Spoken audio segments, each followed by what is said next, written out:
Hey guys, welcome back to the channel Everyday Carry for the Everyday Guy. So this is going to be an EDC update video. Let's call it a winter update. Now EDC has changed a bit since my last EDC video.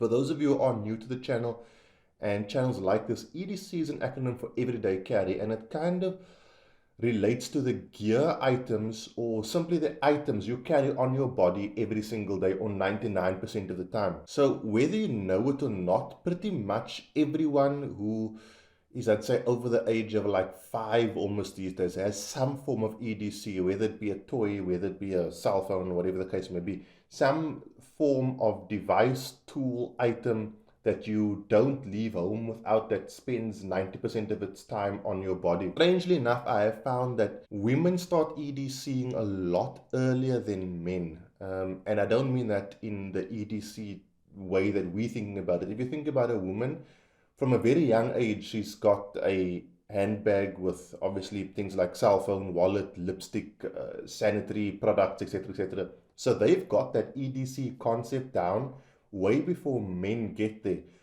Most men, even well, when I was young, left the house with like just a phone. Even if that, I very often when I was young to just leave the house, with nothing on me. So the EDC concept isn't new to everyone. The difference is certain people like myself, and probably people like yourself if you're watching this video, take the EDC concept to a more preparedness level where we start carrying things that help us be prepared for life's little emergencies, little difficulties that one experiences on a daily basis. If you're a guy, you'll probably have something like a bladed tool or a multi-tool so that you can fix things. I like fixing things. Well, that's just me personally. And then things like flashlights, knives, and then it develops into guns and medical gear and that sort of thing. This kind of EDC is more geared towards that preparedness, that ability to save yourself in a conflict environment, save someone else possibly, and just be an all-around benefit to those around you who maybe don't EDC, and perhaps an example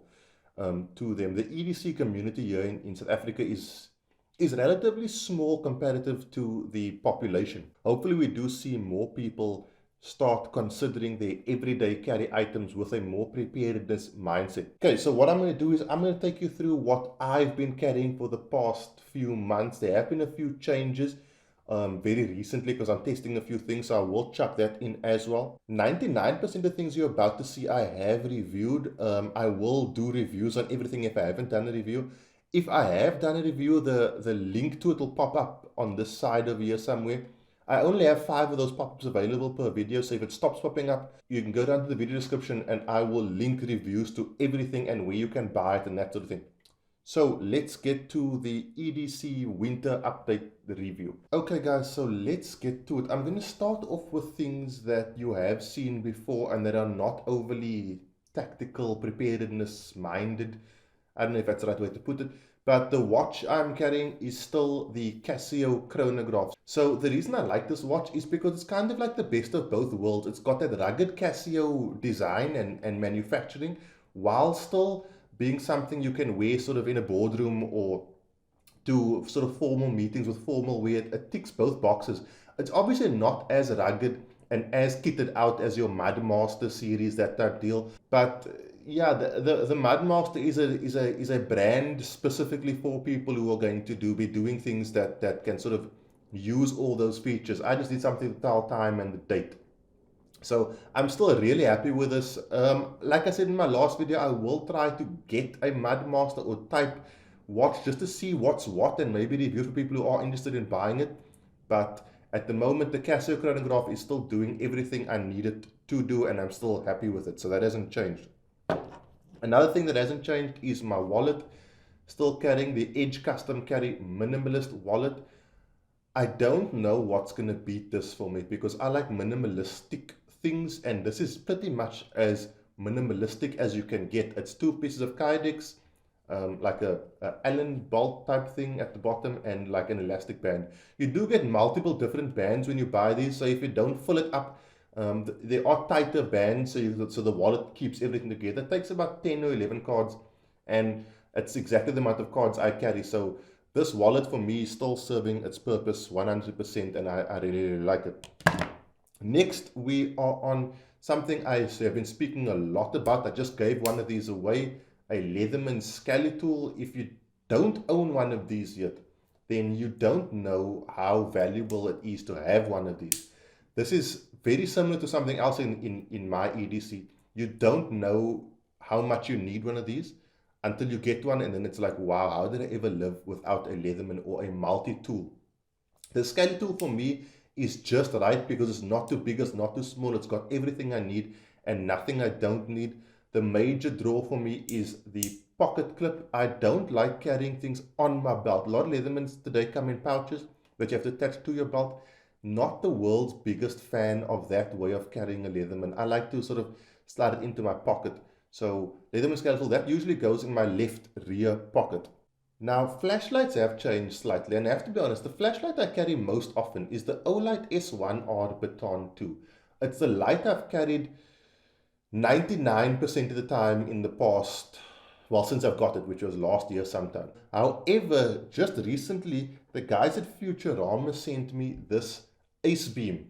It's called the UC15, and they market it as a keychain flashlight. It's got a little hook over here where you can hook onto your keyrings. But it does come with a very, very sturdy belt clip. And I've been carrying it sort of EDC. So I've put this one aside for a few weeks. And I've been EDCing this. It's got a ton of modes. Like, really, it's a very kitted out little flashlight. And things like infrared and all those different kind of functions are also on here. So I'm going to be doing a full review of this.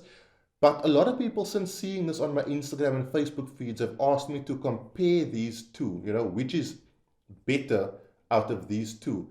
And that's not really a fair comparison. The two torches are in two separate brackets, even in two separate price brackets. This is like under $1,000. This is like 1.6 or something like that. I can't remember. But I think this goes for like 800 odd rand. Don't quote me on that because I'm not 100% sure. But if you check the links in the video description, you will get, I'll sort of link it to the pricing. But the Olight S1R Baton 2 has like a rechargeable battery, magnetic tail cap, all those different functions, higher IPX rating. So it's not really comparable in terms of direct fair comparison. So I'm not going to be doing comparison reviews between the S1R and the UC15. I'm going to be doing individual reviews. I have already reviewed this. So this usually goes, if I'm wearing a pair of jeans, which I have reviewed, you'll see a link to that. It'll go in the coin pocket of my jeans. If I'm wearing my Urban Warrior Recon or Infiltrator pants, then it'll clip into the normal pocket effectively, or one of the back pockets. So really cool flashlight. Stay tuned for the review on this. I'm going to be going in depth, but I'm very impressed with what AceBeam have to offer. They sent me 1 or 2 lights, so I'm going to be doing more from them. But the AceBeam UC15 is a very, very nice, so I'll say Olight alternative if you do want to look at it that way. If you don't want to go Olight for whatever reason, and you don't want to go Surefire or Streamlight, whatever the case may be, you can definitely have a look at AceBeam. If you are a more sort of tactical carry flashlight kind of person and you want a tail cap, then the i3T is a very good option. This I did also EDC for a while. I think it's like max 180 lumen, or you can go for the M1T Raider, which is, I think, goes up to 500 on the second setting. I think that one over there is 500. Tail cap operation, a lot of people prefer this to all other kinds of operation. I do get it. It is very, very simple, and they are nicely designed to fit in your hand sort of perfectly. So I do understand the whole concept of tail light operation if that's what you're after. I would recommend, I don't recommend things easy, but I'm not going to say I recommend. I would say I've really gotten a lot of joy out of these two options in terms of EDCing a tail cap operated flashlight. On the knife side of things, the Benchmade Griptilian, geez, this is like such a nice knife. You can get this at Blades and Triggers, and you will, like, I don't know who's going to be disappointed with a blade like this. I've owned quite a few knives, like I said, quite a few fairly decent knives, and this is only some of them. I've still got more in like my gear closet, but things like the Honey Badger large opening folder, a knife from Walter whose name I really can't remember. This is like one of my early blades. The Manka Saber, this was my last EDC. This has got a really great blade, and I like it because it's really small. It like disappears into your pocket. But this blade, it's an M390 blade steel. It just goes through pretty much anything. I did a full review on this as well. I really like this knife. And so the Benchmade Griptilian takes that really high quality blade steel. This is S30V blade steel, also really, really premium, and it just puts it into a bigger package. What I do also like about it is that this comes with a pocket clip, which makes it very, very useful. But yeah, I mean, even things like the K-bar fin, this is a very rare knife. If you ever do see one in a store, buy one. It costs about 1,500 to 2,000 rand. It's a very good, very well made, very sturdy knife. And if you ever want to invest in a knife and like resell it at a later stage, this might be a really good option, because I've only ever seen one of these and I bought it immediately. K-bar are famous for their TDI type blades, um, but this K-bar fin, which I EDC'd for quite a while, if you, like I said, if you can get your hands on it, definitely buy one, because you'll be in a very, very small club of people who own this. These are discontinued. I have no idea why. They're such nice knives. But yeah, that's knives. But as I said, the Benchmade Griptilian, you can check this other blades and triggers in Tiger Valley. But I think all of the stores have one, or do stock this. Definitely go into the store, have a look at it. Just feel that mechanism. Like, listen to that click. It's like ridiculous, right? It's such a nice knife. I'm so impressed with this. I will be doing a full review on this, plus a giveaway with blades and triggers, so stay tuned for that. So guys, onto the gun belt. I'm still wearing the Bravo Concealment Cinturon. Really like this belt. It's sleek, it's formal looking, it goes with any outfit. It's really rigid, 1.5 inch, has a really cool cinch down locking mechanism. I actually haven't done a review of this yet, and like almost every week, at least 2 or 3 people ask me, can you please review the Bravo Concealment Cinturon? I just haven't gotten around it. I promise I'm going to do my review of the Cinturon soon. I guarantee you within the next 2 weeks, like putting my head on the block here. So I'm going to review this, but very, very nice belt. And pretty much everything with Bravo Concealment, it comes up to a high level. But this cinch down mechanism, things gonna hit me in the face soon. This cinch down mechanism here is really cool, because it allows for you to obviously lock it down quite easily, but also adjust it underneath your t-shirt, which is very, very convenient in terms of when you're sitting down, you can just loosen that guy a bit, and when you stand up, you just give it a little tug and it tightens up again. So Bravo Concealment Cinturon, definitely a cool gun belt, worth looking into. I will be doing a review within the next 2 to 3 weeks, I promise. Definitely will be doing it. And then on the gun side of things, I did a full review of this firearm last week or the week before. I'm not 100% sure. So this is my Glock 19, which has obviously, as you can see, been heavily modified. The internals here are all stock. It's just the externals that I've had some fun with. This is a Jonker & Sons / SA laser engraving build with a Olight PL Mini on the front. I've had many different weapon mounted lights. I think, so when I say many different, I've had like so many different weapon mounted lights, and this isn't even all of them. Some I've sent back to the suppliers, but I've tried quite a few of them, and I always, please don't fall, I always end up, get far. I always end up coming back to the PL Mini for 2 reasons. 1, convenience. 2, it's that perfect brightness for indoors. I would say a good brightness for indoors is between 400 and 600 lumens, especially if you have walls like I have in my house. The walls in my place are white, like white, and they reflect aggressively. So 4 to 600 is sufficient, and also because of the amount of holster options you have available to you. With it being so popular, you get tons of different holster options. So the holster I always end up coming back to is my last line of defense Associate V2. Many reasons: extreme comfortability, really nice shape, concealment is great. It's got, this thing is like got a ton of features. I've done multiple reviews of this particular holster, but if you are able to get your hands on one of these, you definitely want to. And it's also got this really cool built-in charging port for your Olight. There you go. More and more people are doing this now, but I believe Mike at Lossa and Defense was one of the first to do this. If you are going to charge your flashlight or your weapon mounted light inside your holster, Make sure there's no kids around because it's going to have to be on a plug. And I mean, this cable isn't very long, so it's probably going to be somewhere close to the floor or whatever the case may be. I don't have any kids. It's just myself and my girlfriend in my place, and she knows the score when it comes to guns. So we are okay with it. And if anyone does come to visit, obviously we take the necessary precautions and put it away or put it on my body. And when I do charge it, I make sure that no one's coming over and that sort of thing. So if you are going to charge it inside your holster, just take the necessary precautions. But I'm going to go in and say this is my EDC 90% of the time. If for whatever reason I decide that I'm not going to carry a light on my firearm, then I will either go for the 10 Equal Valor, which has been sort of it's becoming my second most favorite holster, or the Bravo Concealment Torsion 3.0. Again, Bravo Concealment, they only have one level, and it's a high level as far as I'm concerned.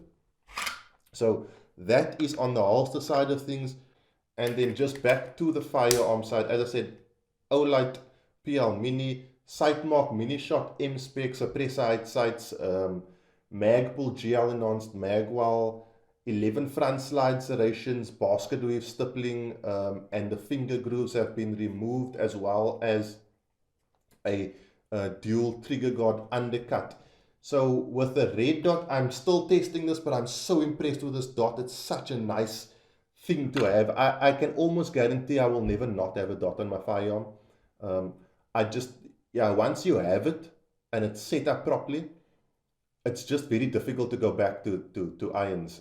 I've shot irons, I know how to shoot irons, but I really enjoy having a red dot on my firearm. And this is an extremely rugged red dot. As I keep saying, it's an aluminium frame with a steel case around it.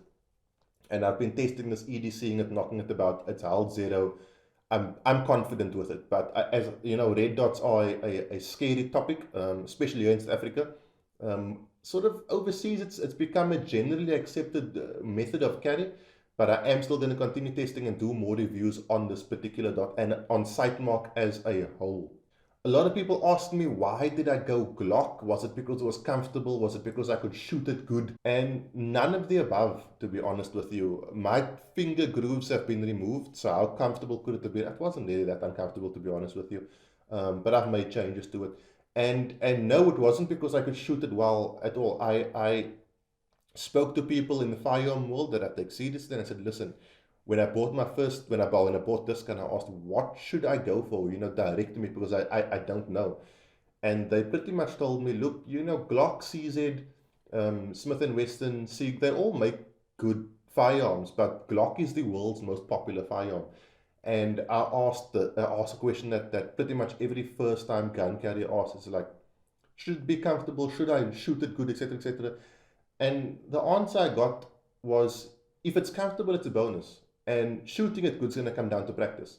Get yourself a gun that's going to fire every single time, that you're willing to carry size-wise, that is reliable, and that you can find parts for, and that you have the finances to maintain, and that you are prepared to clean and maintain on an as needed or on a regular basis. And when I weighed all those things up, it came down to Glock. Also, coincidentally, if you are going to modify your firearm, you definitely need to go Glock, because you find that they'll make everything for Glock first, because it's the world's most popular handgun, and it's just easy what it is. It doesn't have a particularly brilliant trigger. It's not particularly comfortable, but it runs. I can shoot it. I carry it pretty much every single day, and that's what it is. It's a tool. And so I look at it as a tool. It's got to do a job. A projectile is to come out of the front end here every time I pull the trigger, and that is all I want. And it's got to go where I'm aiming it. Beyond that, you can choose. For example, I'm not a Glock fan, but my father actually was here yesterday, and he's in love with the CZP09. He actually said he wants to get himself one. He says the most comfortable handgun he's ever felt. My father's been like carrying a gun for like 30, 34, 35 years. I don't even know how long it is. And recently at Antex, he tried the CZ. Anyway, long story short, that is my everyday carry firearm. This is what I carry on my body every day. I did a full review of it, so you're welcome to go and check that out. And then also lastly, a mobile Wi-Fi router. I'm a YouTuber, so I'm always watching YouTube videos no matter where I go. I never want to be out of data. So mobile router, very useful, very small. So like this, it's even smaller than my Edge minimalist wallet. So definitely worth having, definitely worth carrying it, like a few gigs of data on there. And that's good to go. So guys, something that people have been asking me is what shoe do I like wearing? I don't know where this came from, but when I posted that I was going to do an EDC video this week, people said, what's your favorite shoe? Or what should you wear most often? I'm a big fan of the Adidas TEDx style. This is my second pair in the space of, I think, like 6 months. Not because the first pair are damaged or anything like that, just because I like it and I wanted a completely black pair. My other pair is like sort of gray and black. This for me is a really nice blend of like ruggedness and sort of nondescriptness. It doesn't look too bad. You know, if you wear this with the jeans, it doesn't draw attention to itself like a tactical shoe. I know you get Metal and Salomon, and they've got like this crazy colors sometimes, which I'm not the biggest fan of. So I quite like this. The biggest deal for this, and this isn't only on this shoe, is the way you tie down the laces. Anyone who carries a firearm, especially in the appendix position, will know that if your laces come loose, it's such a nightmare to have to bend down and tie them. This has this, I think it's like nylon or something like that, drawstring. So you pull this down and it tightens it, and for the rest of the day, your laces do not come loose. They will not come loose, I guarantee you. You can go hiking with this, you can do what you want.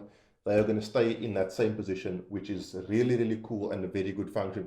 And personally, I feel like this should be what all tackies come out with going forward. Laces should be a thing of the past as far as I'm concerned. I love these things. Hopefully they don't fail. They haven't failed me yet. But yeah, this is like an amazingly simple and useful way of tying down your laces. So this is the Adidas TEDx is my favorite sort of tacky to wear right now. You can get this at like Cape Union Mart or Adidas themselves. This is the Swift 2 or something like that. I'm not 100% sure. I'll try to find it and link it down below. But any TEDx you get is going to be like of like really good quality, and I'm very, very happy with it. So that is that, and I think that's pretty much my EDC winter update. So guys, that's pretty much it for my EDC winter 2019 update. I will continue to do updates as things change. I'm very happy with my setup, but I've always been happy with my setup. And you know, new things come out and you get better gear items, that sort of thing, and then you basically upgrade and switch them out, that type deal. So I'll definitely keep you guys informed. If you don't follow me on Facebook, Instagram, definitely, you know, maybe check that out. I post things there before I do anything else. So if you follow me there, you'll pretty much be privy to all the new information before I even do a video about it. If you do like this sort of thing, please leave a like, subscribe. If there's anything you want to know, you're more than welcome to email me or comment in the comment section below. All my details will also be in the video description. So that is it. Thank you so much, guys. I will see you guys soon for another review. Have a good week. Cheers. God bless.